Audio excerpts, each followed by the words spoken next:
Je salue les téléspectateurs de Amani TV, que je remercie de m'avoir invité pour leur parler de ce personnage méconnu, mais qui a une vie, comme on le verra, extrêmement dense, extrêmement riche, et qui est une des figures de l'histoire de l'Afrique, et notamment du processus qui va mener à son indépendance. Donc je suis le professeur Olivier Sagna, historien de formation. J'enseigne les sciences de l'information à l'université Cheikh Anta Diop de Dakar. Alors aujourd'hui, donc nous allons parler vraiment d'un des héros méconnus du processus qui a conduit nombre de pays africains à leur indépendance. Je veux parler de Lamine Ibrahima Arfan Senghor.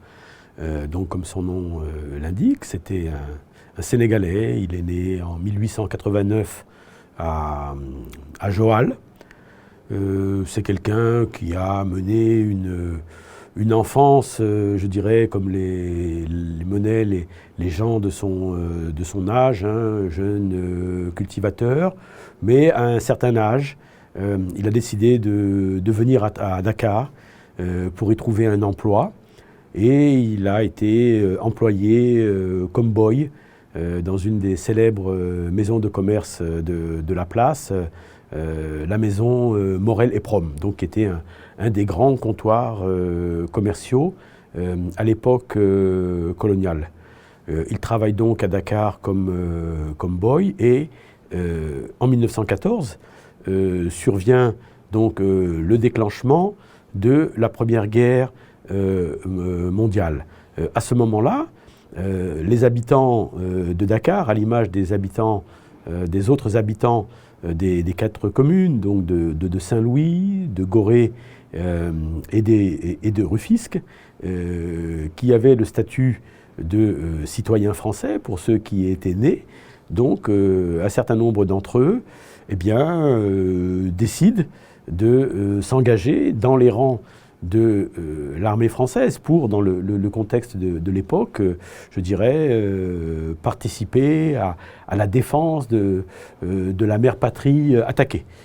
Et donc, Lamine Senghor, qui voit un certain nombre de ses camarades de son âge s'engager dans les rangs de l'armée pour aller combattre sur les fronts d'Europe, et notamment en France, il décide de s'engager dans les rangs de l'armée coloniale, et c'est comme ça qu'il est incorporé dans un bataillon de tirailleurs sénégalais. Ces troupes donc vont être amenées à participer de manière importante au combat de la Première Guerre mondiale sur différents fronts, bien entendu en France, à Verdun, les grandes batailles de la Somme, etc. etc. D'autres de ces tirailleurs seront amenés à combattre en Turquie, en Anatolie. Donc ils sont plongés dans ce grand conflit mondial, à l'image de toute une série de ressortissants, il ne faut pas l'oublier, d'autres territoires coloniaux. Les Britanniques vont également incorporer, pour les besoins de cette Première Guerre mondiale, pour les combats qui se déroulent en Europe, mais également pour les combats qui se déroulent en Afrique, puisqu'il ne faut pas oublier que l'Allemagne était une puissance colonisatrice, puisque l'Allemagne était présente au Togo, l'Allemagne était présente au Cameroun allemand, l'Allemagne était présente dans un territoire qui s'appelait à l'époque le Tanganyika, qui est devenu, au moment de l'indépendance entre l'union, donc entre le Tanganyika et Zanzibar, l'actuelle Tanzanie. Donc la Première Guerre mondiale a également eu cette dimension africaine. Donc les Britanniques ont enrôlé donc un certain nombre d'Africains dans les rangs de leurs armées. La France a mobilisé pas uniquement des tirailleurs sénégalais qui, rappelons-le, venaient des différentes colonies d'Afrique de l'Ouest francophone, pas uniquement du Sénégal. Il y avait dans les rangs des tirailleurs sénégalais beaucoup de soldats qui venaient du Soudan de l'époque, l'actuel Mali, qui venaient de Guinée, qui venaient du Bénin, qui venaient du Togo, qui venaient du Burkina Faso. Mais la France va également mobiliser des tirailleurs provenant de Madagascar. Il y a également eu des régiments de tirailleurs malgaches. Il y a également eu, c'est moins connu, mais des régiments de tirailleurs somalis, qui venaient de la côte des Somalies, donc l'actuel Djibouti. Il y a eu des tirailleurs indochinois, donc provenant des 3 territoires colonisés à l'époque par la France, l'actuel Vietnam, le Cambodge et le Laos. Donc la France mobilise les gens qui vont venir de tous ces territoires. Ce ne sont pas des tirailleurs en tant que tels, mais il faut savoir que les États-Unis vont mobiliser pour les besoins de cette Première Guerre mondiale également les Afro-Américains, auxquels je dirais, de même que la France avait fait miroiter aux gens pour que certains s'engagent de manière volontaire dans les tirailleurs. Il y a toute une partie d'entre eux qui ont été enrôlés de force, mais pour séduire un certain nombre d'entre eux, on leur avait laissé miroiter une amélioration de leur statut à la fin de la guerre, notamment l'accession à la citoyenneté française, des emplois, etc. De même, aux États-Unis, eh bien, on va faire, il ne faut pas oublier que nous sommes dans les États-Unis à l'époque de la ségrégation raciale, et de même que les Français enverront au front des régiments de tirailleurs sénégalais, les Américains vont envoyer au front des régiments qui seront constitués uniquement, entièrement d'Afro-Américains. Et donc, à ces Afro-Américains également, eh bien, on va leur faire miroiter, en quelque sorte, la fin de la ségrégation, du racisme donc institutionnalisé, qui existait aux États-Unis. Et donc, ils vont participer à cette guerre.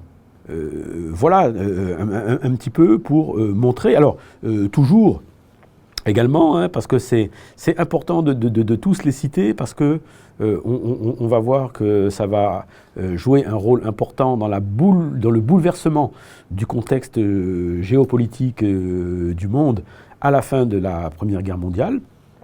Également, dans ce qu'on appelle l'actuelle Afrique du Nord, il va y avoir des régiments de tirailleurs marocains, il va y avoir des régiments de tirailleurs algériens, il va y avoir des régiments de tirailleurs tunisiens qui vont également être impliqués dans cette guerre.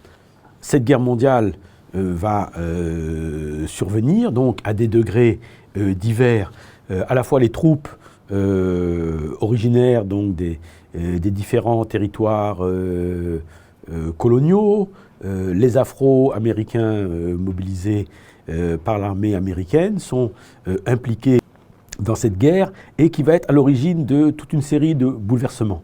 D'ailleurs, d'abord, ce qu'il faut bien voir, c'est que, notamment en ce qui concerne les gens qui vont venir des colonies françaises, dans leur grande majorité, c'était des gens qui avaient, à l'époque, donc leur statut officiel, c'était le statut ce qu'on appelait l'indigénat. L'indigénat, pour faire vite, ça veut dire que les populations qui étaient dans les territoires colonisés, c'était des populations qui étaient quasiment sans droit. Elles étaient soumises au travail forcé. Le paiement de l'impôt était également quelque chose de forcé. Elles ne bénéficiaient d'aucune liberté politique et civile. Elles n'avaient pas le droit de s'organiser dans le cadre d'associations, encore moins dans le cadre de partis politiques ou de s'organiser dans des syndicats. Dans les territoires coloniaux, il n'y avait pas de place. Donc, en dehors de des territoires particuliers, de ce qu'on appelait les 4 communes, puisque les gens avaient le statut, encore une fois, de citoyens français, où il y avait une presse qui existait, mais ailleurs, dans les autres territoires coloniaux, les gens n'avaient absolument pas le droit donc de créer des journaux. Donc voilà un petit peu quel était le statut. Et puis bien entendu, les populations de ces territoires étaient soumises donc au régime colonial. Lorsque ces personnes vont se retrouver en France, et notamment pendant la période que l'on appelle l'hivernage, donc qui n'était pas en France la saison des pluies, mais qui correspondait véritablement à l'hiver, comme ils avaient beaucoup de mal à supporter le froid qui régnait dans l'est de la France, ces troupes-là étaient ramenées à l'arrière et étaient notamment stationnées dans le sud de la France, où le climat était beaucoup moins agressif pour eux. Lorsque ces troupes sont sorties du contexte des combats, eh bien, elles se retrouvent dans un pays où elles voient qu'il existe des journaux, il existe des associations, il existe des partis politiques, il existe des syndicats. Il y a les Français qu'ils côtoient vivent dans un régime de liberté, en tout cas de liberté démocratique. Un certain nombre de ces tirailleurs sont pris en charge par des bonnes volontés françaises qui vont notamment apprendre un certain nombre d'entre eux lorsqu'ils ne savaient pas à lire et à écrire.